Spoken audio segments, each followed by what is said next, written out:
Anseo. Tutong Christmas ki mandano ay bangnam. Tuchong Christmas kaman nandi waga ki gudda no hila masa pena he. Kumdang to balo na he akat na advance Christmas dong. At hinlung sin tarik segi in kamangwin. Tupi ngay ta alam kai pun ICP win. Katupi uci ahele ki gut to dol ICP win. Yechun ki gut to dol lam kai pun ICP dung zui wa kyo yang. Kusung mi yang nasatan ka ki gowin patin lung sin zalin tunin. Dam selin ka ki gut naw dung zui ci in Christmas kamangun anum le jing ni he.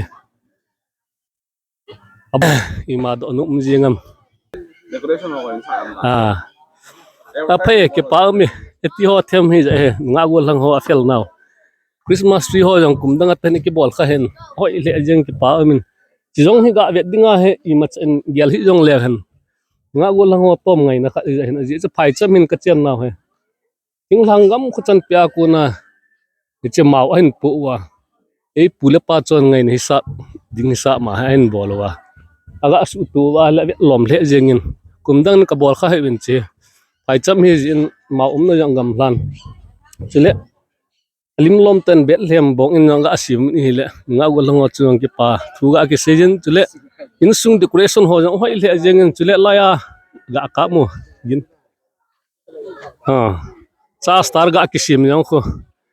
bet lem bong in to avet lom le jeng ki pa le jeng in thanu umin chile nga gol ngo jang fel the le jeng win decoration jang gol hang gina in jang tom ngai nen sum le pai tam ta sengin nga gol hang ki thu pi la ma chung yang atum ten ki pa thu ga ki sei ki nin ha chlai go helo jang mun chum chum ma yang han pan na satan la in gol hang khar khusunga kum som lang Christmas mang talwa nung sanga ung kle ki na cha loi gol hola tam ta sum le pai senga ga pin he ma chung yang tum ben ki pa thu ga sei ki nin he